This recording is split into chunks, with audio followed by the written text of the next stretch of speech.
Le pneu a subi énormément d'évolutions. Au départ, seulement conçu pour remplacer les roues en bois pour un meilleur confort, il sera par la suite développé pour tout style de véhicule. Et c'est là que les marques vont développer au fur et à mesure des pneus pour la compétition.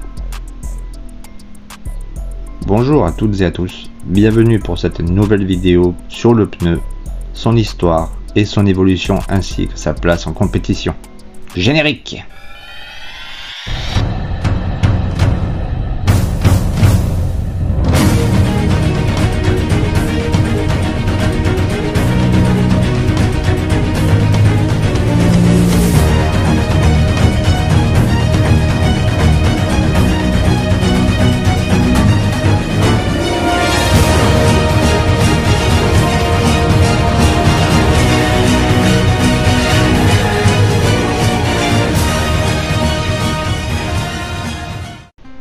Le tout premier pneu a été inventé par Robert William Thomson en 1845.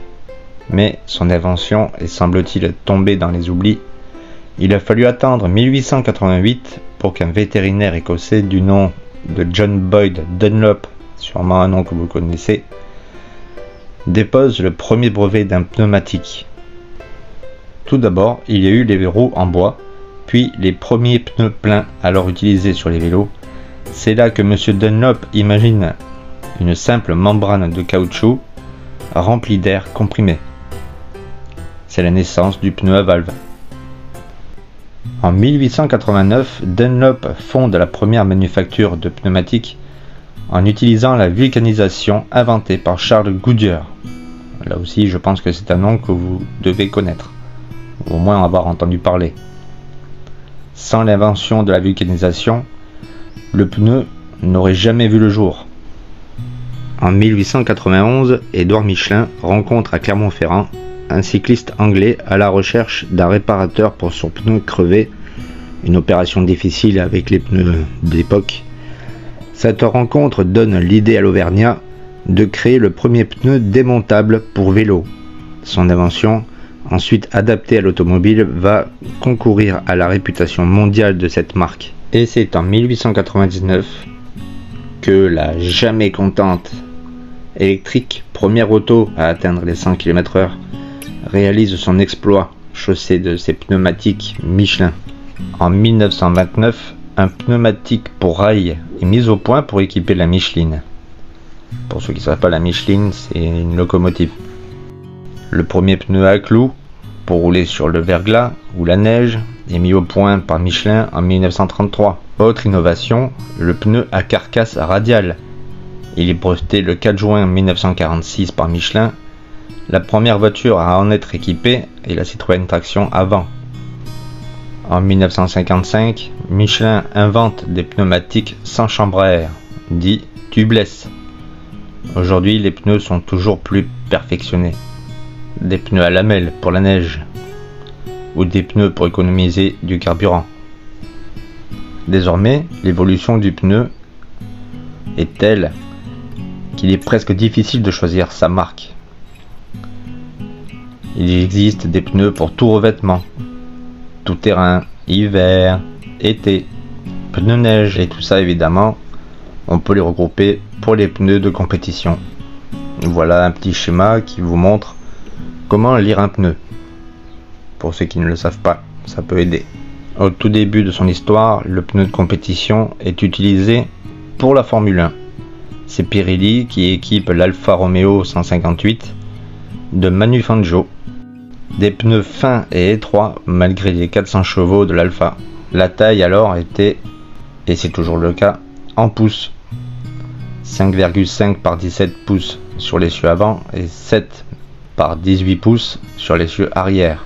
Le fait d'être étroit, ces pneus ne permettaient pas de passer à grande vitesse dans les virages. C'est déjà à ce moment-là que l'on parlait de type de gomme. De 50 à 53, en Formule 1, il y avait 4 constructeurs. Pirelli, Firestone, Dunlop et Engelbert. En 1954, les règles de compétition changent et deux nouveaux fabricants font alors leur apparition. Continental et avant. Le repositionnement du moteur fait que la meilleure répartition de la masse entraîne l'élargissement et la taille des pneus. C'est à la fin des années 70, en 1978 exactement, que Carlos Reutemann remporte le premier Grand Prix du Brésil au volant d'une Ferrari 312 T2. C'est justement la première victoire en Formule 1 du pneu radial de Michelin utilisé en compétition à partir de 1977, le pneu slick. Depuis, les pneus ne cessent d'évoluer et les marques se font toujours la guerre. Sur les différentes disciplines de sport mécanique, les performances d'adhérence sur toutes les surfaces, c'est également devenu un casse-tête pour les écuries et les pilotes. Le pneu de compétition a différentes gommes et différents dessins. Par exemple, sur le rallye, qui se déroule sur une surface où il fait très chaud, on choisira du pneu dur, qui mettront plus de temps à monter en température, mais se dégraderont moins vite. Je sais, j'ai bafouillé, mais je le garde quand même. A l'inverse, s'il fait froid, ce sera des gommes tendres. Entre les deux, vous avez les médiums, ni chaud ni froid, moite-moite comme on dit, mais c'est parfois un pari osé.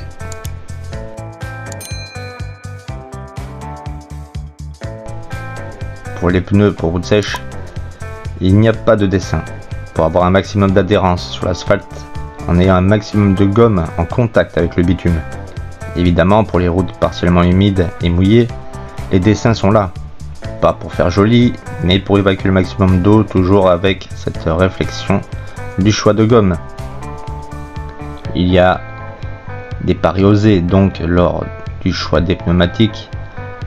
C'est selon la météo, la température et l'état de la route. Selon le choix que vous faites, ça peut être jackpot et faire exploser les temps, ou alors être une catastrophe et perdre énormément de temps dû à aucune adhérence. Par exemple, un slick sur route détrempée, c'est comme si vous rouliez avec des pneus en bois.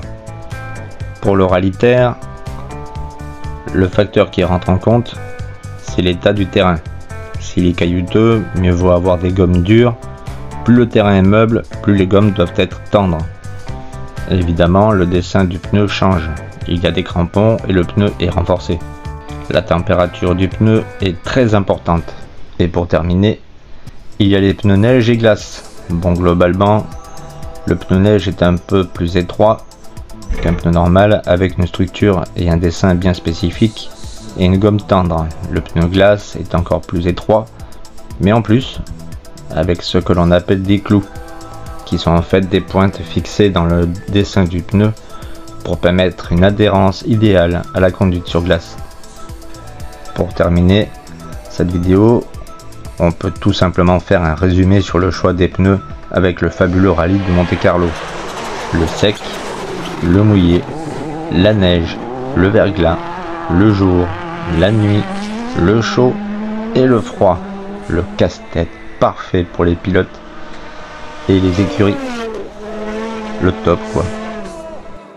Un des rallyes, si ce n'est le rallye par excellence sur le choix des pneumatiques de ces montures en raison de la diversité de ses surfaces et des conditions météo changeantes. Tout y est réuni. Merci d'avoir regardé cette vidéo. Et pour tous ceux qui le veulent me donner un coup de main, qui ont aimé mon travail, je vous rappelle que j'ai un compte PayPal qui est en description. Voilà, donc vous pouvez y aller, il n'y a pas de souci. Vous avez également toutes les sources dans les descriptions ainsi que le lien de l'association Capitaine des Étoiles Perdues.